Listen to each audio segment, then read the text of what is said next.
I do.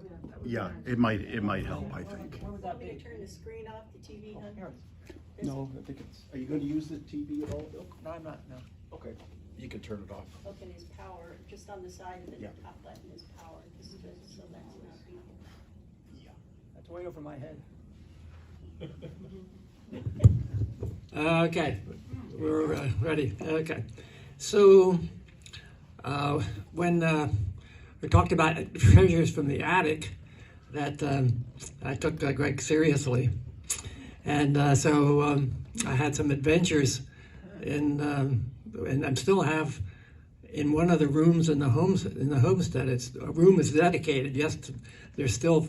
It take me days to go through it, but I did find one thing that I was looking for. I've been looking for years. It's been the Parkhurst had a home in Ocean City, and I've looked and looked, and looking for this, I found that it was like the happiest moment of my life. No, that's an exaggeration, but okay. So I'm not sure how I want to do this. Whether I want to do this in a historical method by family, or by some just miscellaneous stuff. So I think I'll get rid of the miscellaneous stuff and then go into something that may be more organized. And I don't even know if I need to go through all of them, but these are just things. These are just things that over the years, both my father's company and my company, that we have saved, like one of each. So then John Deere information, things like that. Like John Deere, is that John Deere is something from John Deere Plow Works. Who knows John Deere Plow Works at this point? And then there's stuff that is a deer, but and it's a four-legged deer. And there was a time that John Deere came to us and said, "You have to get rid of all the four-legged, everything you have." And I think somebody failed to get a patent on it. So off went the two-legged deer, the four-legged deer and the two-legged. So things like that, if you're into that sort of thing. So here's something that we were in the agricultural business, and this is something you've probably never seen, and probably most of our farmers today probably have never seen, and that people used to boil their lime and sulfur. Anybody have heard of that? You would take lime and you would take sulfur, and then you would mix it together and boil it. And these were two things that I found in my father's desk that are used to, and that was really the first fungicide. I looked up it. It was like 1857 in France that they came about that to control peach leaf curl. About the same time that they came up with the Bordeaux mixture, which was copper and lime, for another source of that. But you don't. That's not what we're going to talk about today. And here is another one that was so well protected that it was kept in this wooden case. So I'm sure that my grandfather boiled lime and sulfur, and I'm sure that Mr. Arena did, right? Yeah, if you had it, yeah. All right, enough of that. Another one you might live. Parkhurst never threw anything away. So you might be interested in the 1915 license plate. And this is the seal of New Jersey right here. And it gives it the number here, 958. Would that be the 958th plate? Okay. What year is it? What year? Oh yeah, it's 1915. 15, jeez. Yeah, It's getting pretty early. And we only have this one. We have the next year. So. Can you just hold it up, sir? Hold it up. Oh yeah. Bill, move into the picture frame a little bit, if you would. It's like a jail.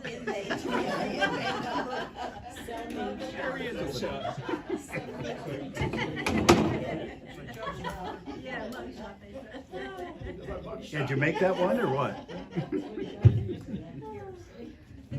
You're changing. I think we gotta have to get off of that topic. So here's. I think I know you have a copy of that, but Yeah, I this think is I got it. Hammonton Meringue. I got it now. Mr. Passmore versus the people of Hammonton. Mr. Passmore. Is that the book? As of Passmore Avenue, you know, he developed that side of Hammonton. And if you ever wondered why the streets aren't synchronized, because he had his town and the side of town, and he accused the government of being crooked. Yeah. So he wrote a book about it. Yeah. So back to, but it's funny. Bill, funny. yeah, he wrote a couple of books, and including that one, and the other one was the rascalities of the railroad. So he was always pissed at somebody, you know. But he really fought it out with the town. Yeah. So if you ever noticed why Passmore Avenue is so wide, that was going to be the main street of Hammonton. Yeah. So one thing leads to another, and I was looking at the marriage certificate of my grandmother and grandfather in 1901, and at St. Mark's Episcopal, and who was the minister? Mr. Passmore, Reverend Passmore. We have a PDF of that in the museum too, and also just a video copy or photograph copy. But if anybody wants the PDF sent to them, we can do that. Yeah. It's interesting reading. So we get to that one. So here's there are books. You can't believe the amount of books that I found in the attics. Here's Macbeth for your reading. Here is The Tramp Abroad by Mark Twain. And here are the real treasure. This is volume 1 of Harper's Magazine, and we have 19 volumes of it. And I have a feeling that's the entire volume. So anyway. Harper's Magazine. Who was Harper? This is from my mother, 1925, Hammonton High, and this is all the. She was I think the lead writer, and so she saved all of the reports for the high school, and so that we can pass on. It's interesting. While I'm going to just wander around here, that when she graduated from college, that her father, C.I. Littlefield, was president of the board, and he would not allow her to. He was so principled, he would not allow her to apply for a job in Hammonton, and so she got a job in Sicklerville. She was the only teacher in K to 8. The board said, if you get in trouble, just call the state police. And they paid her in script. Everybody know what script is? So they paid her in script. I think it was either $1,200 a year or $1,800 a year. So anyway. Maybe.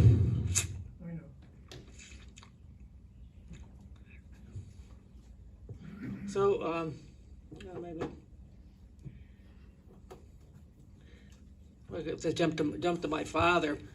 So he was in Hammonton. He was the weatherman for, I guess this is for 34 years. But he was given what was considered to be a very sought-after award for all his reporting over the years.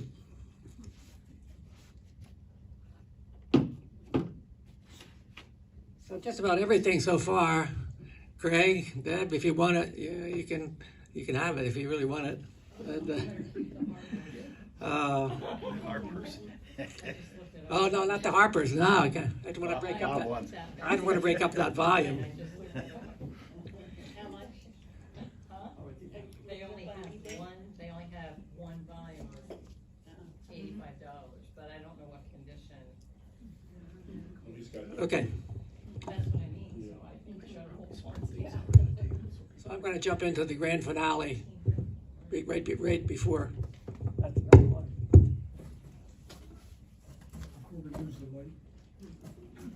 Yeah, fireworks. Get it okay, Bob? There you go. Bill? What do you got? This is my maternal great-great-grandfather, Wow. and he was a British naval officer, a captain, and he, I so fear of dropping it, or so anyway, he was born, I think, around 1830, and when he retired, he and his family settled in Canada. It made sense, and I've looked it up since, and it was kind of a pretty neat kind of place to stay in Canada. And then for some reason, that he came to Hammonton. And it wasn't because of my other great. He came because of farming and because his wife had tuberculosis, I believe. And it was there were the two reasons to come to Hammonton. There was no reason for him to come. And we never know how and why. The other thing we don't know, that they stayed in Oak Cottage. And that was the address, the total address. No street, Oak Cottage. Now, I recently have read something, it was called Old Oak Road or something like that. So there's still some mysteries there. When did he move to Hammonton? Well, it's 1865, I believe. After the war. Yeah. So what does Hammonton and tuberculosis have to do with each other? The health. It was advertised as a health mecca. Yeah. With the climate, the attitude, the springs that you could like that. So. The breezes off of the ocean, Yeah. the mineral springs, it was, Yeah. just like Egg Harbor City and the waters from the Molucca. There was a big sanitarium built, 1905 in Egg Harbor City. Just to bathe in the water was rejuvenating. So we have letters of that from England, received by Oak Cottage, and one of them says to his wife Kara, "We are so sorry you're so unhappy in Hammonton." So anyway, he had 5 daughters and a son, and one of his daughters, Laura, married my great-grandfather, or my great-grandfather. And it was interesting that in the maybe 20 plus years ago, I've got a letter from someone from Palo Alto, California. He had taken an early retirement, and he was into genealogy of the Parkhurst family. He said we were 8th cousins something removed. I forget exactly how it was. And he said his opening line is, "How did the daughter of a British naval officer marry the son of a Hammonton farmer?" He had that such curiosity about all the lines that he must have followed over the years, and so I'm going to put Mr. Captain Hubbard here. Hubbard. Okay. My name is William Hubbard Parkhurst, so is my namesake. That's your namesake. My father was William Hubbard Jr. and he was called by Hub, and my grandfather was we just called him Bill. At home, I was Little Bill, he was Big Bill. Just a quick funny story is that we had an old family friend stop by at the store years ago. He said he inquired about my father and my grandfather. He said, and how they were. And I said, I'm sorry to tell you that they're both gone. He thought for a second. He said, I guess that makes you Big Bill. No more Little Bill. All right. So anyway, give me just 1 second. Here's the gun. The weapon. It's not a gun. It's something.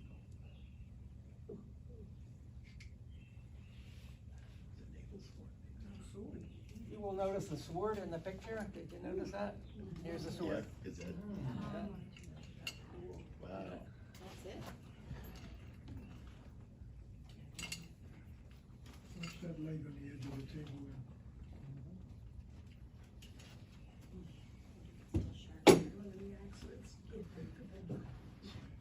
He's not looking down. So.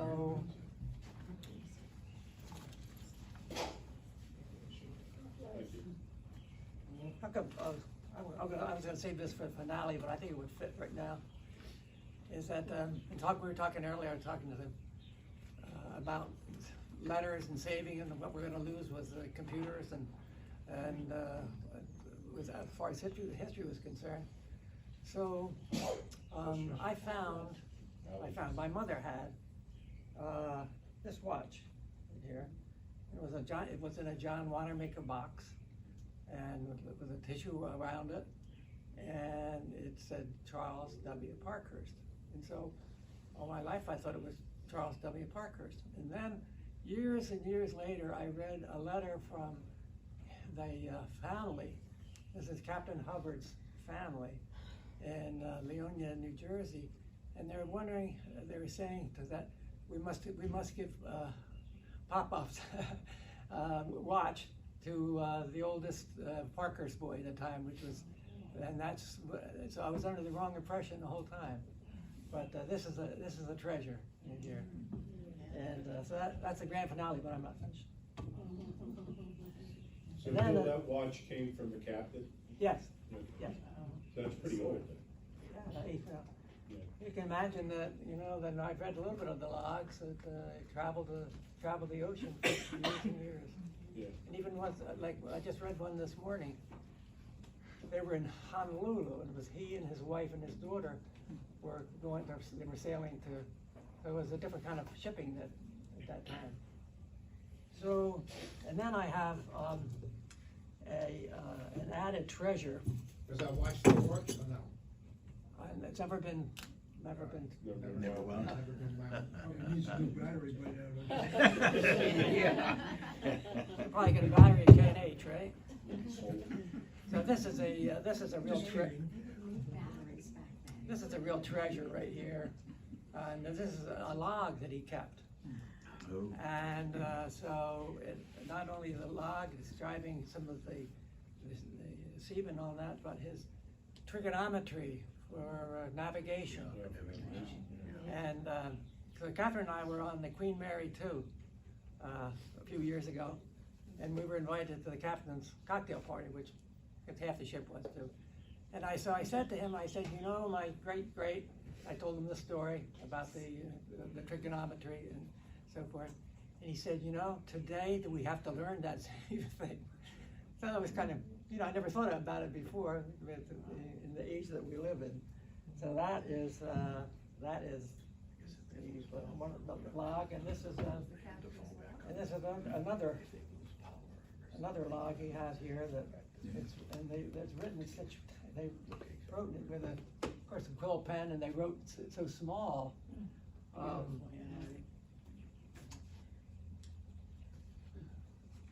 I have a letter that was sent from England to Oak Cottage, and it is. I have the picture of it here. I didn't bring it, but I have a picture. Sorry. So I guess it was in order to save money that they wrote on a net. I've never told this story to anybody that anybody ever heard of this. So you're going to be the first. They wrote horizontally, and then they wrote vertically over the same. And I have a copy of that right here. Over it. Huh? And so if you want to practice your ability to concentrate, try figure that. And it was folded almost into the size of a business card. I guess maybe that was less expensive to write it that way. So anyway, that my great grandmother was Laura Hubbard, and so that was Laura Hubbard's daughter that married my Elherd Parkhurst. So just for a little fun, I'm going to read this letter, a love letter that was written to her. This is called Laura's Valentine, February 14th, 1865. They were still in Canada. To the lady of my love, to pass on this chance without letting you know of the love and affection my heart bears for you, might alter my life in a material way. Indeed, for what purpose was made Valentine's Day? So before the time passes, I am sending you due warning to mind and say yes next time I am calling. Laura, my dearest, to speak very plainly and tell you the truth, I love you most dearly. And Bill, a few weeks ago, my heart was quite free. Remember, you've stolen my heart from me. And now I believe the best thing you can do, having one heart before you, cannot want two. Loosen for once the hand knots of fashion. Be mine, my sweet Laura, and my love turns to passion. Be mine, oh, what did I hear? A soft yes. And now let us seal this with our first love kiss. Remember, I wish, from my heart, this was true. Dear Laura, think twice before you say no. She said no. She said no? She said no. And Oh, no. then she came to Hammonton, that's where she met it was after the war, 1865, so the war was over, and my great, well, let's get to him. So he's home, he's only 21, and then she plays the organ in St. Mark's Episcopal, and I guess that's, I don't know how they met, but so let's go right to El Herd. So this is another treasure that we have. This is El Herd and Laura. Skirts. Yeah. Nice. And so that was taken 1865. Are those original frames? Yes. Yes. Well, as far as I know, it was in my mother's house. Wow. Like, and then I'm sure my grandparents' house, and that's so it's never anything was changed. So.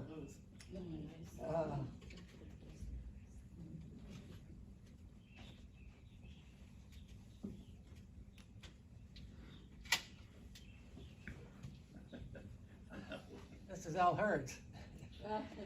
And so he was 17 years old when the Civil War, 1863 Civil War, and he enlisted for a 9-month period.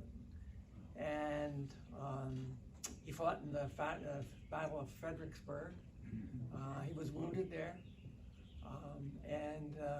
They were, I don't know if anybody here is a Civil War buff, you know what happened, that they spent the whole winter there, and then they were discharged, and that was not right before Gettysburg. So anyway, he was home for a few months, and he re-upped. He re-upped as an officer, and he was the officer of colored troops. And I have read about that, and we have books on that too, and that the government wanted to have particularly tasteful in having the proper officers to deal in that situation. And so he was there for the entire Civil War. We have one letter from his medical officer that talks about even when he was sick, his bravery and action, how he was leading his troops. And then by the time he was 21, the war was over and he was home, and so anyway. The rest is history. Yeah.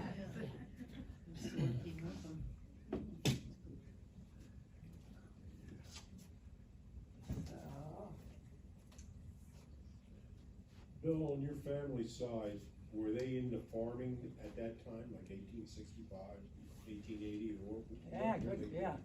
I went over the books. So here's that story, and I have it all written too. I wrote the whole family history, and self-published it. Took me 40 years. I had to work it on every day. But anyway, so so my great Pascal he was in Milford, Massachusetts, and he has written, and he published it a few years ago, a Christmas Eve newsletter. And so he is at the tail light of his years, and he writes, of silver and gold, he said, I'm getting the feeling because it was a holiday,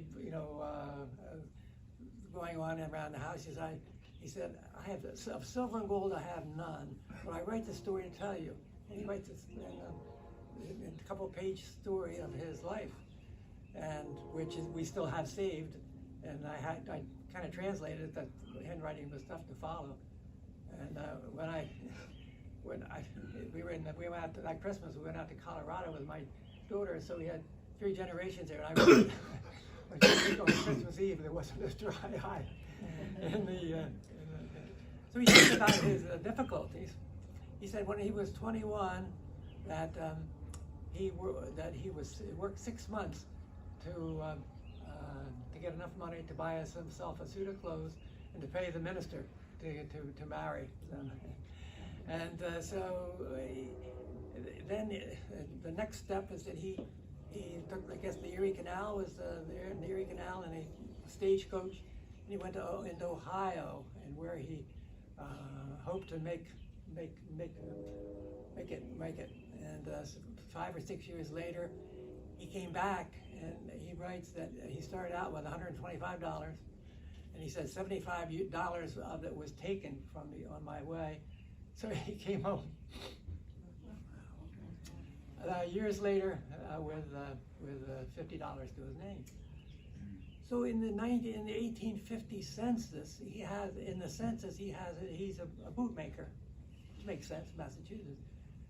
But by the 5 years later, he came to Hammonton, and he must have had, done pretty well in the bootmaking, and anyway, because he had enough money to have his homestead and barn built.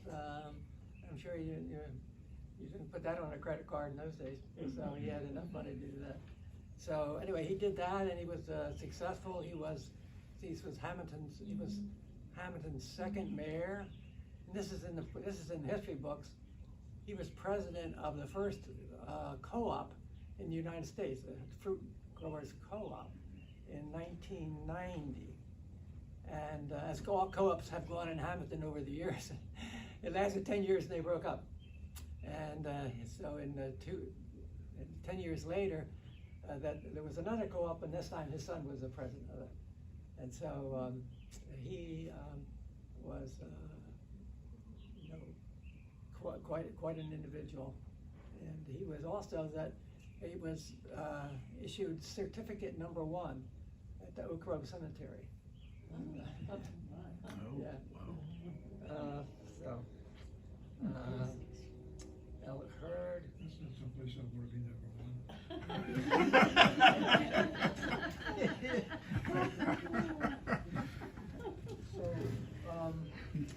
Anyway, my cousin Virginia, who is a journalist from Nyack, New York, which is a bedroom community for New York City, and she spent her whole life there. That's the word. Right after she got out of college, and she willed this to me. This is a lap desk, and you have to come and see it later because it has here one of her stories that she wrote, and then here is that another copy of this, and this was in here too. I'd never seen these before. I think these are the typesetting. I thought they were lead. They felt very heavy. So, and I brought one for I think everybody if you want one. But anyway, she was.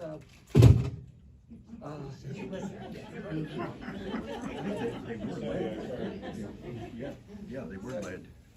She was the least likely person you would imagine. She wasn't adventurous. She went to. She was born and raised in Hammonton, next to the Parkhurst, and went to Swarthmore College, and then she went to Nyack, and then when time came 1942, she joined the WACS, and this is her. And I did know this, but I guess I had kind of forgotten it. Is that when I was going through stuff and preparing for tonight, is that there was a receipt, a check for made out to someone in New Guinea. And so it's in the South Pacific, you may know. And she became friendly with a family from New Guinea, and she helped sponsor him all her life, sent checks. And I think that's a nice story.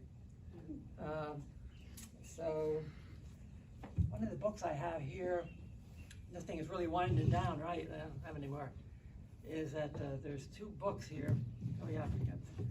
One book is I forgot to talk about Dr. Woodnut. Everybody knows Dr. Woodnut, right? No. Well, if you've ever been in the museum, you can see that Charles Woodnut, Dr. Charles Woodnut, and it's a beautiful sign. It's a highlight of the museum, right, Greg? That's right. And with the funny story about it was that somebody saw it at a help me with the word, Yard sale. yard sale, and bought it and brought it. And I was at the meeting when we were at the library. And she walked in. She was so proud of this. Looked so good. I said, "That's my grandfather, great grandfather."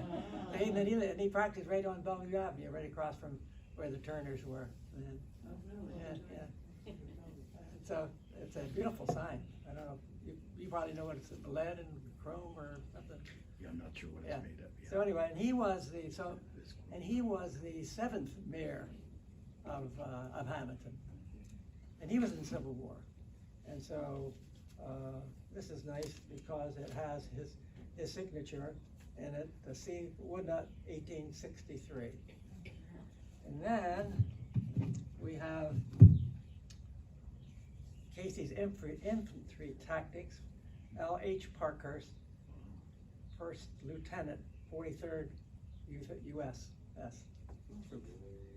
And so that's all meaningful to me. And so I think that the Rosen family, I don't know if we want to get into the Rosen family, but that's the difference from Massachusetts. And he was somehow associated in Harvard, and one of the Parkhurst way back was the best man in his wedding, or vice versa. But there was a Rosen connection.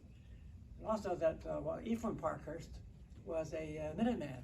So I'm eligible, and I'm SAR member, as well as a member from the Civil War.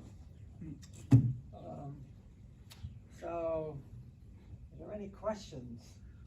Bill, what's the round? Did I miss the round? Oh, yeah. Container? This is, yeah. We have a barometer on the wall. I was afraid to take it because it's probably be so sensitive, and I didn't want to do it. So anyway, this one is not working properly, but at least it's something that somebody bought years ago, and it's been.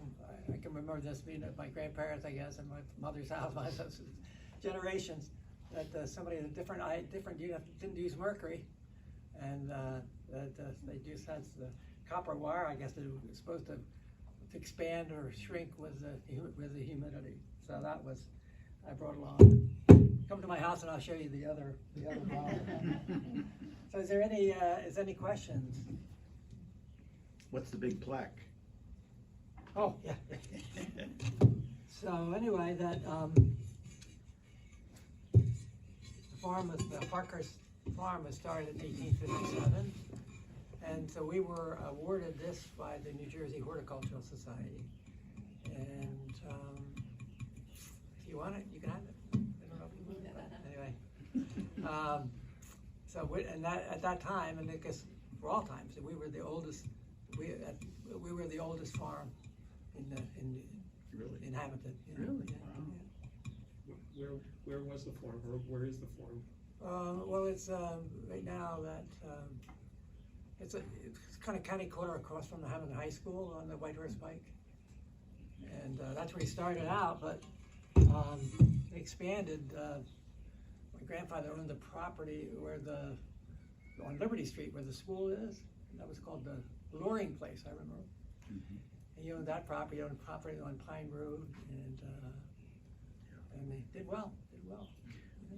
We have a map in the museum from 1872 that is proving to be very almost invaluable, and that's why I want to look at that oak cottage to see if I can. I've been studying the map actually, kind of going around town, and of course you see the name Parkhurst, in different places sometimes. Right. But I want to see if I can track down that oak cottage. Yeah, that would be great. That would. It doesn't expand out too far out of, beyond White Horse, whatever, but maybe we can find it. Okay. Virginia even saved her dog tags. Oh, wow. Mm. You all know what that dog tags are for?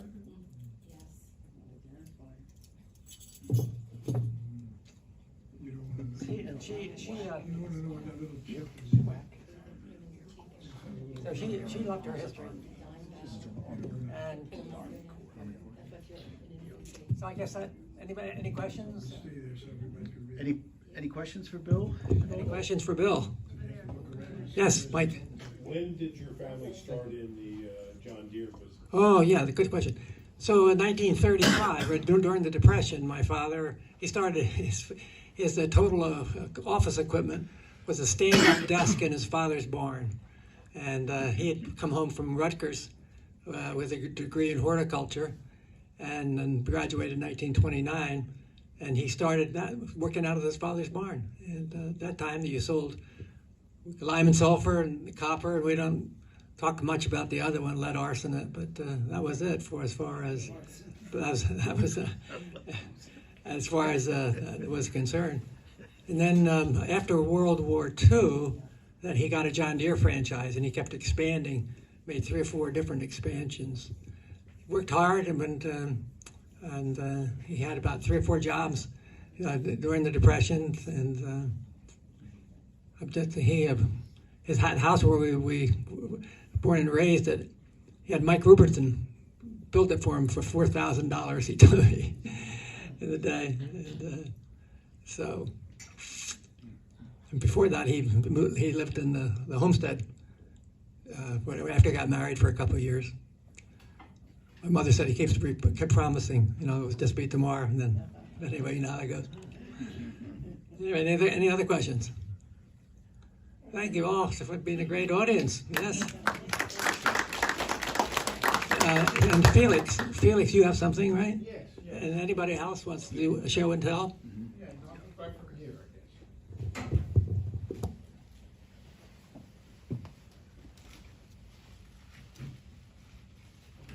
All right, moving along, 100 years later. It's okay, I spread these out. Spread them out. Yeah.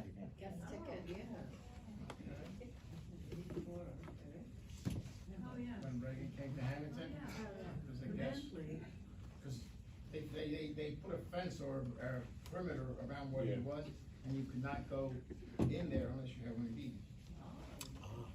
I just found a letter today thanking the band for playing Ronald Reagan. I think it's signed by him. Anything we got to be in the midst to come back with this band. High school band, we wanted everybody to. No. 1960s. Anybody go to Hammonton? Remember Miss Olivo? Get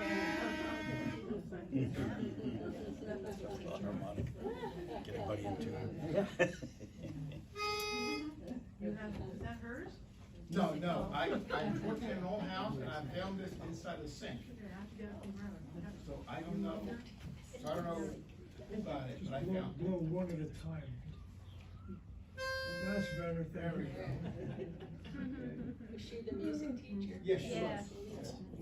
Then in that sink metal sink that I tore apart, I found this. So rusty. Sorry, I should have turned this. Oh, there you go. Oh my gosh. The old crayons they used to give you. Oh my gosh. Wow, look at that. Crayons Then- are still intact. They would give you a pack, and then at the end of your class, you had to hand them in.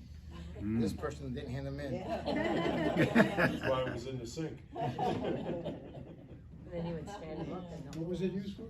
Crayons. Crayons. Oh, crayons. Crayons. Yeah.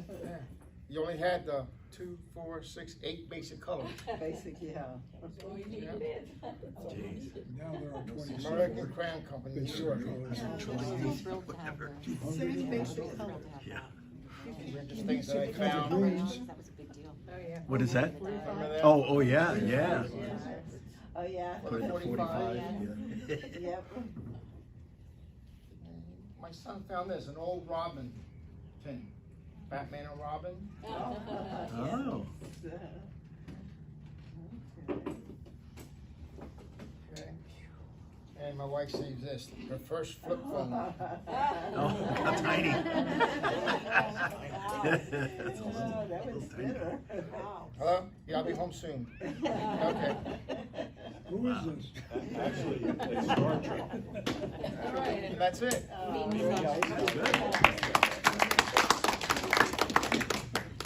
Chris, you got something here too? You must have a lot of ones. I decided to go for something odd. My guess is nobody here has ever seen one exactly like this before. This is actually a forest fire drip torch. Oh. This is one of the first forest fire drip torches. This was used back in the 1930s when they first started doing controlled burning in New Jersey. It was studied by Cy Little, who's the one that gave me this torch.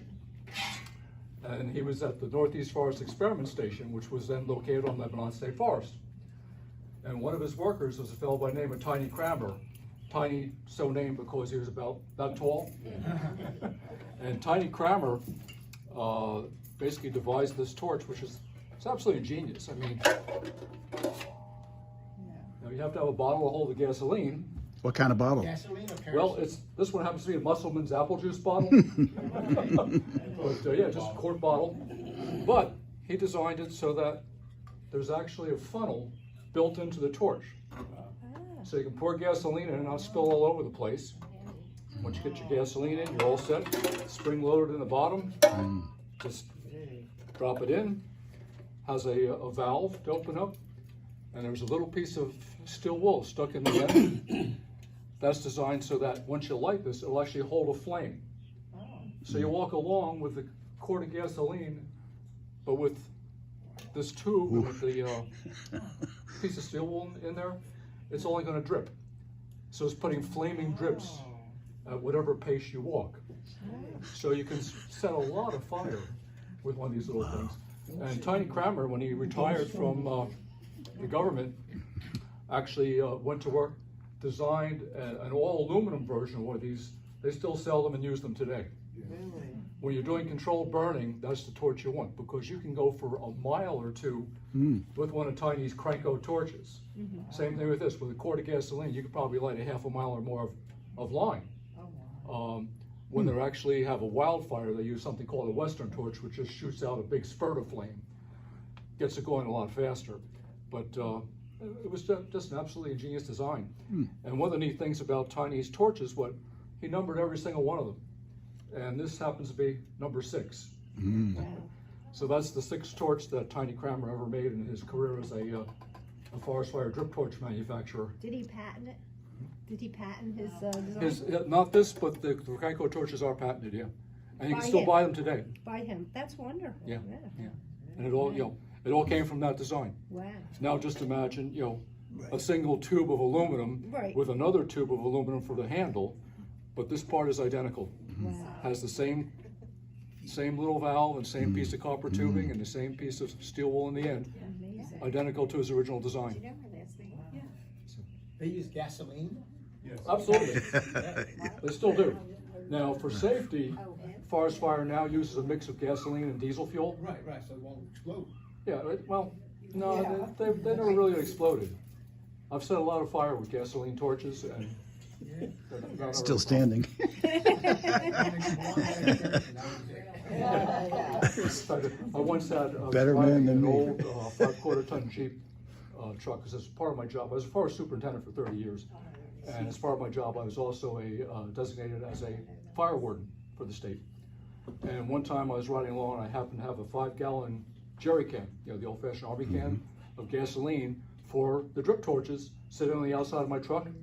And after I followed another truck through who was lighting a backfire, I pull up and stop, and there was a flame shooting about that far out the vent of my 5-gallon gas can because the gasket was banned. So the fellow in the truck ahead of me said, "Hey Chris, your truck's on fire." I say, "What?" Look over my shoulder, and here's a flame shooting out before the tube. Just a little squirt of water, put it out. glad Anyway. you clarified that you used to work doing this, not that you just set fires. Was that? I'm glad you clarified that you used to work doing this. Yes. Yes. Yes. I was paid to set fires for the state of New Jersey. Yes. But you got paid to set fires, stop that. Yeah. It's probably one of the 200 jobs I wouldn't want to do.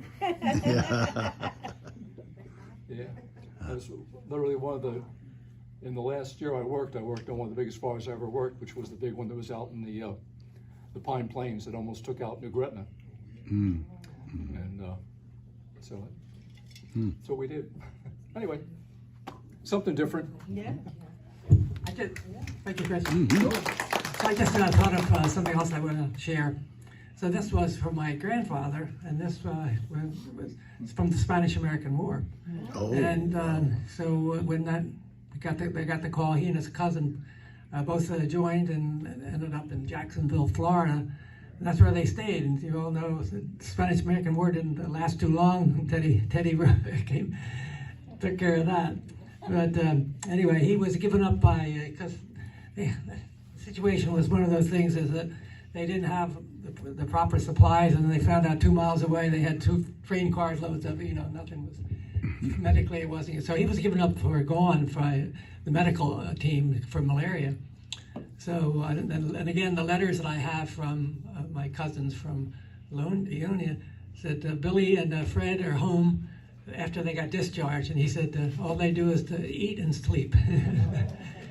And so one more quick story is that when you were just children, that we had a program honoring Hammonton semi-pro football players. And so I went to the library to research it, and I went back to 1895, and the team existed. And the headlines say, Billy Parkhurst scored 3 touchdowns. It's my grandfather. And so he farmed there, he followed in his father's footsteps, and then my father started the business. Yeah, it's more from that. Anything else from anybody? Anybody else bring anything?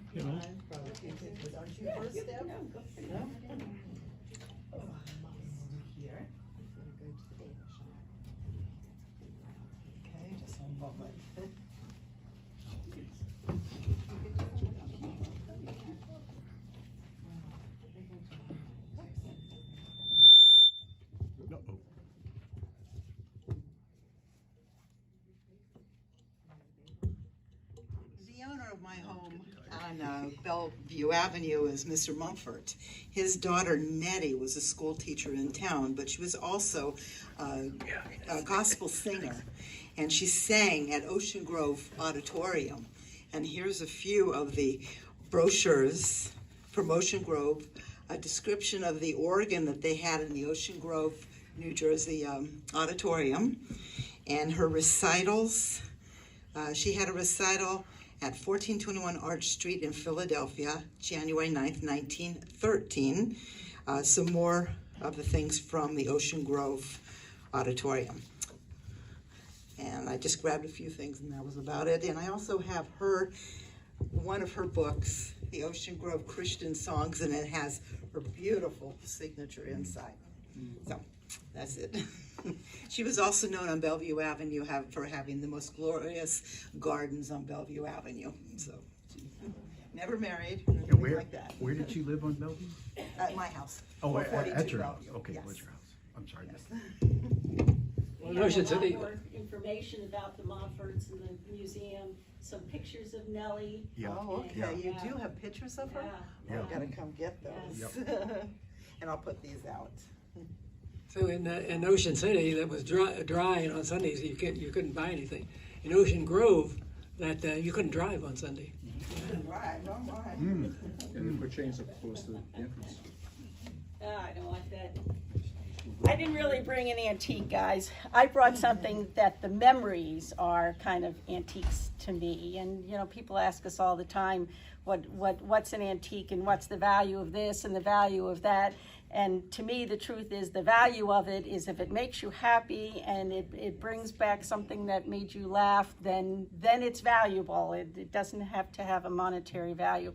So I brought tonight something. I was in the beauty parlor yesterday, and one of the beauticians was talking to a client, and she was ragging on her mother. Her mother's probably about my age, saying, yeah, my mom's got all these dolls at her house. You walk into the bedroom and it's full of dolls, and everywhere you look, they're all looking at me. And it's funny because my daughter sort of says the same thing about, Mom, those dolls are creepy. When she looks at my rascals here, she says, they're so creepy. And creepy, they're fun. They're at least fun to me. So I was hoping that you might remember, probably, actually, the Little Rascals and the gang started back, I think, in the 1920s, and there have been hundreds and hundreds of videos of the Little Rascals. But I remember one in particular, and I just have a couple of pictures here. Here's the whole gang, and you can kind of come up and take a look later on. But I remember one episode, it's sort of etched on my mind, and I have a real quick video of it. This is the day that they did Romeo and Juliet. And so I'll play that little video for you, but basically what you want to hear is Alfalfa, and I guess I should introduce these guys to you if you don't remember. This is Alfalfa. This is Spanky. This is Buckwheat.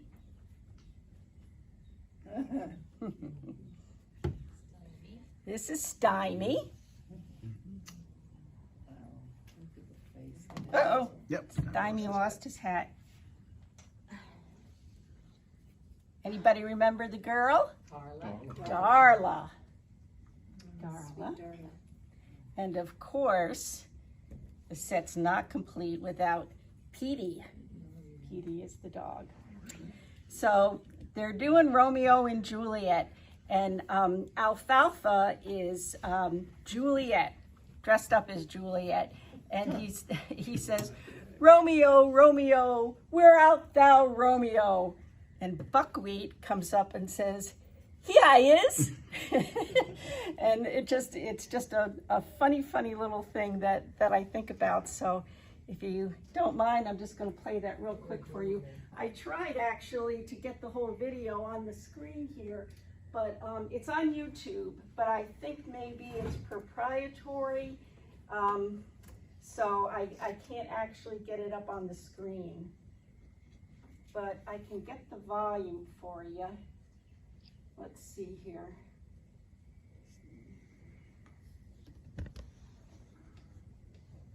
We'll just increase the volume and see if I can make this run.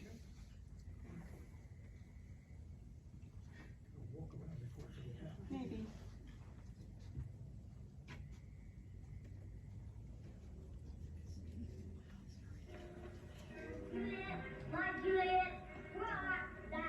It's not showing. It's not showing on the TV.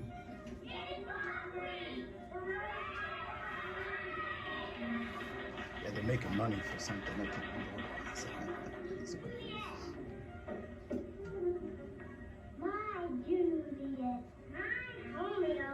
My Homeo. I'm gonna do the first stars in heaven. Come fly with me.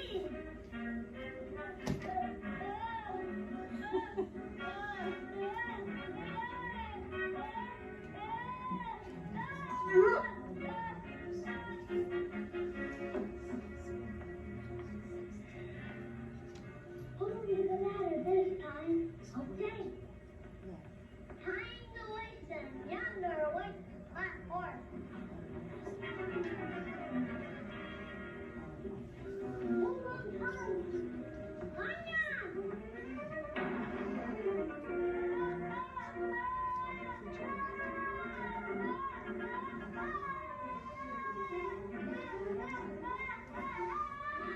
This was full of them.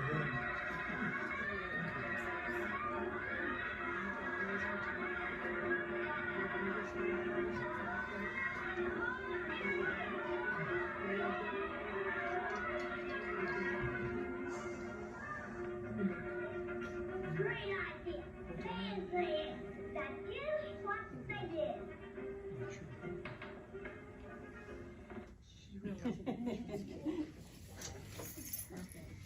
So that's it. I just thought maybe you would enjoy something a little lighthearted.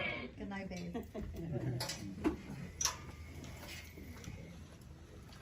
Okay. No, we got 150 out there. F-150. Oh, the F-150 that's out there? Anybody else? Oh, that's the guy that was fishing. Anybody else? He was Anything fishing to show and tell? off the back, yeah. Kind of fun thing to do. I think every few years we ought to do a show and tell. Yeah. Anything else, Greg? No. Nothing else from the floor. I think we're, thank you everybody. Like, we kind of laid a few of the things out here. Okay, Come on up and okay. take a closer look at some of the books, and the swords are really cool. Yeah. That frame on that, if that's original frame too, on the captain, I guess he was. Yeah, that's. Captain Hubbard. Yeah. Is this done in oils, Bill? Do you I know? don't know. I assume. It's got kind of a sheen to it, right? I think. 150 years old. Yeah. I guess anything that old would have a sheen to it. But it looks like it's oil. Is there glass on that? Oh, I don't want to touch it. No. Huh. I think that's in Oh, yeah. I'll take those. Yeah. It's all kind of cracked too, you know, just, it's gotta be oil, right? Yeah. Drying up. You look familiar, I'm not sure. Do you go to Victory's? Okay. So you're just senior around town? I'm around town a lot. Are you? Okay. Chris? I'm Laurie Chopin, nice to meet you. Definitely. Is this your writing desk? I used to deal with lead. Is that where? This is tiny print, tiny type. Oh. But it's I've definitely. got boxes of that stuff. Yeah, it's definitely lead though, yeah. That's what, it was soft, I mean. You can touch them there. Or, Sure. I think they're only, I don't know, maybe 30 years old, something like that. They're not I have a super flashback to old. that, They're just fun. but the one guy used to sell things all the time. You know, Yeah. And even I remember that. See? You're not alone. I know I'm not alone, even though my daughter thinks I'm crazy, but. No, I remember watching them as a child. They probably were old when I watched them, but I watched them. Yeah. You know, I'm hoping watching Leave It to Beaver. Oh, yeah, yep. I watch all the old 57, 50s, I don't know. I like the old cars. You know what I never see anymore is the old episodes of Lassie. Whatever happened to Lassie? I don't know. It's funny, you can see Leave It to Beaver, you can see a lot of the 60s shows, but once you get older than that, yeah.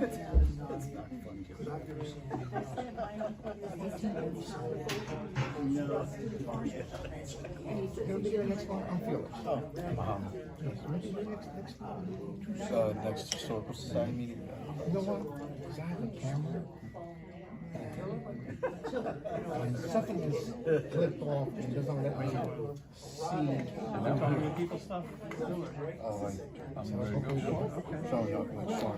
Yeah, my torch. Yeah, I'm not the best with cameras, but if I can like take. Yeah. Maybe you hit that just now, right? Turn that on. Yeah. Usually, so like I'll show that and then just press that button. Oh, it's double clicking. Okay. Yeah. Okay. It's just one. Okay. Yeah. Every time I look, I gotta look through here and it's not setting. So maybe I have the wrong setting here. I bought it on Craigslist. Because I always had manual. Oh, yeah. So I went to the first digital and then I was lost. Okay. I get it. No. Yeah. But yeah, I'll be. Yeah. Okay. If you still have issues, I can always. All right, great. What I wanted to tree from, now we're back. Oh, okay.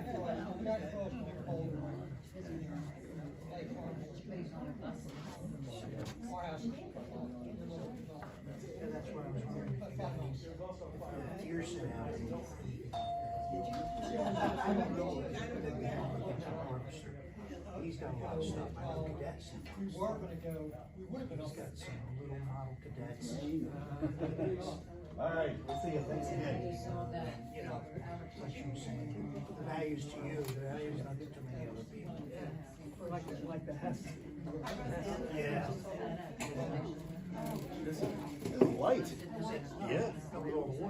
Yeah, you know, light it is otherwise, yeah.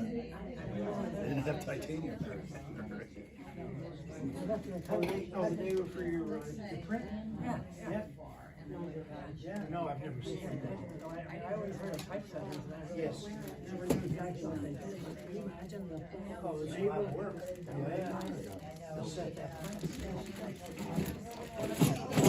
Tiny writing, it's hard to see some of these. Oh, okay. Mirror, it's a mirror image.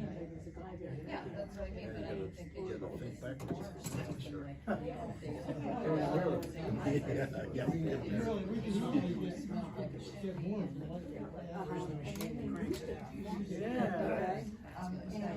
It's funny, this is deceiving because you think something moves, but it does. This ain't.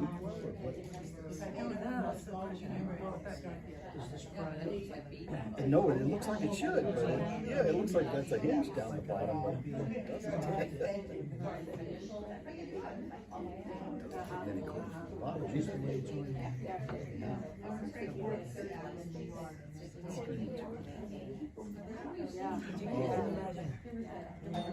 Dating life in Hammonton and Swarthmore, in Quaker College, and then for 3 years New Guinea. when you sneeze, it's in your lap and you sneeze.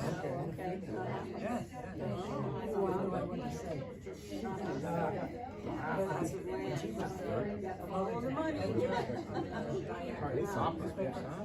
The headline said, girl.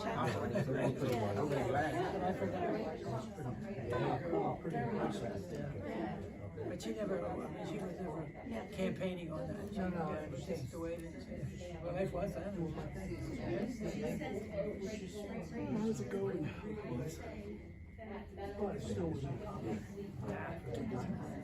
Last week was really hot, especially with this year.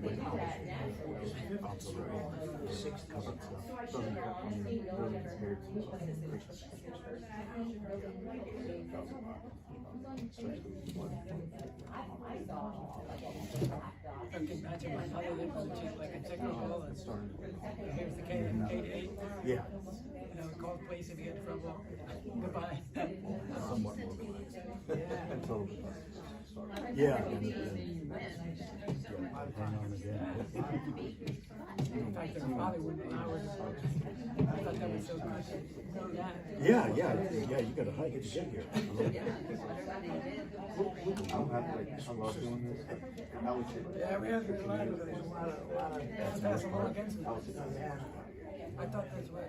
I was over at Crane Hall to cover that series for the Chamber of Commerce. Okay. Oh, really? That was a long day.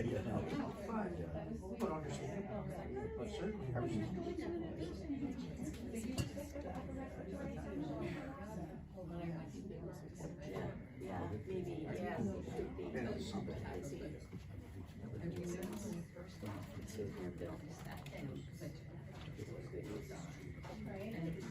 See Parkhurst collection. Oh, yeah, that's current events. My neighbor was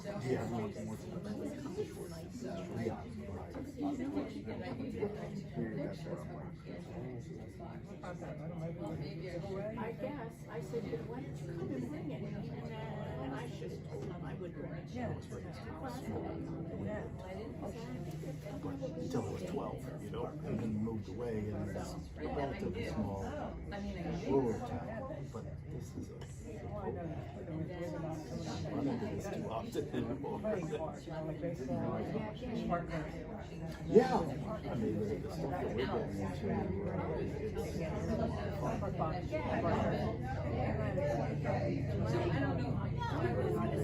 it took us a while to be able to get thoughts being outsiders, you know. Now it's quite nice. You know, in reference to that 1972 map, even that growth period, to see some of the properties plotted in. I can answer some questions now. Okay, take care. For sure. Brown, give me 3 examples of the power of the press. Cider, courtship, and politics.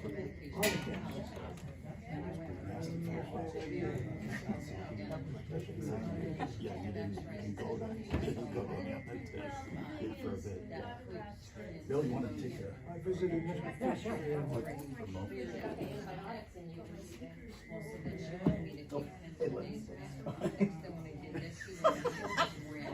Just say it. We're gonna close that up. The reflection in the back of this here. Shows everything. You see it from the back at the same time now. Oh, Come on, do it. Hey. Let's see if I can start working around. You don't know it. Do it. Oh, it's black and white. But still I know, of course. That's it. Let me see one more. Okay. Good night. Good night. Take care.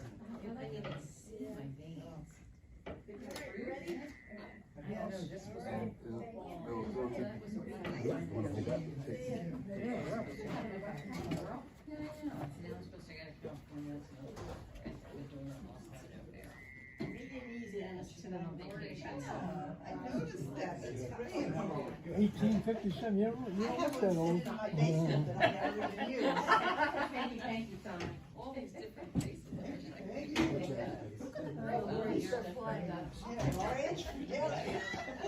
No, just somebody who's younger. My hair is well friend. Did you read that short? Kids book. Still out.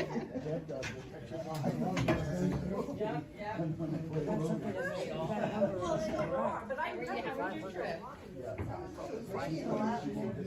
The friend just called this morning and he said he's so sick and tired of the rain.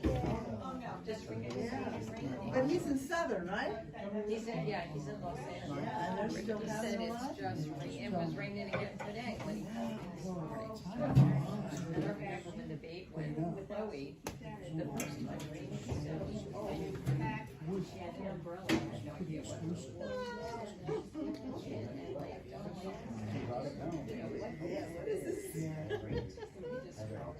It's true. Why are we throwing people out there? The last time I visited my mom, I said they were in the drought, and I said, okay, I'm ready for rain. She didn't do it. So, I said, I guess the Lord decided to wait till I came out and show me the rain. And then the other people said, good rain. And they would go for bacon.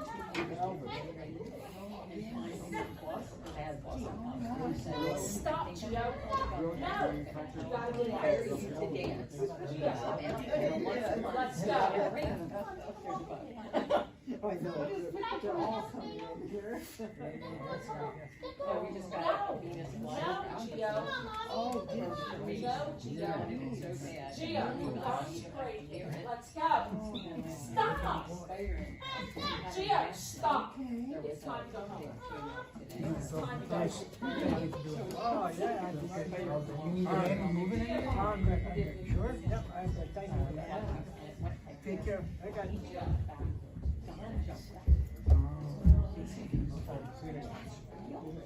It really works. I was showing him videos and. Oh, yeah. Always a pleasure. And I read it over. And that is your, that's your cousin. Wow. No, they're different. Do you have like any more like information? Wow. Like the bug was on before. Yeah, I know. You want to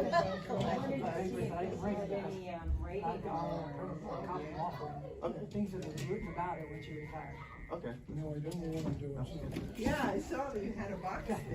I'm just I gonna. hope you enjoyed it tonight. I did.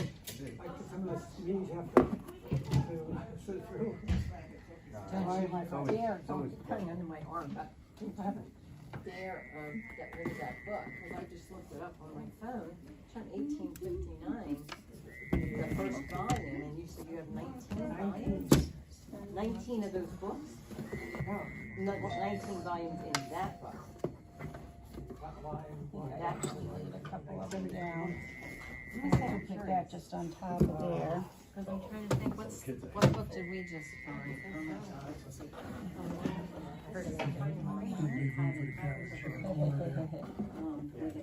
Put this under the put it under the cover so it doesn't damage the dog. Museum, and then we were one in Maryland that was all about medical from Civil War. Who gets the hat? Oh, you can just throw that in there, that's okay. Just want to separate the dog from the china. Stop. More. No, Gio, we have to go. You have to listen to your mom.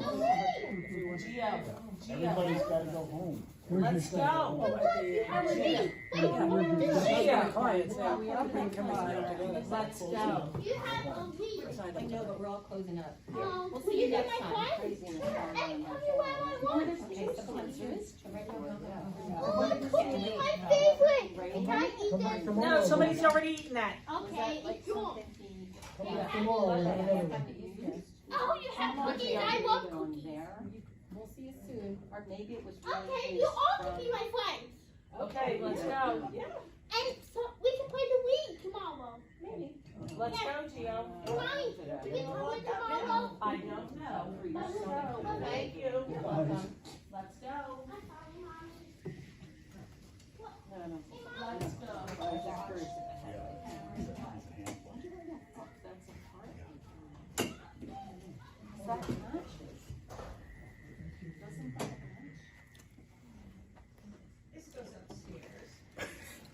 We got it all on tape too.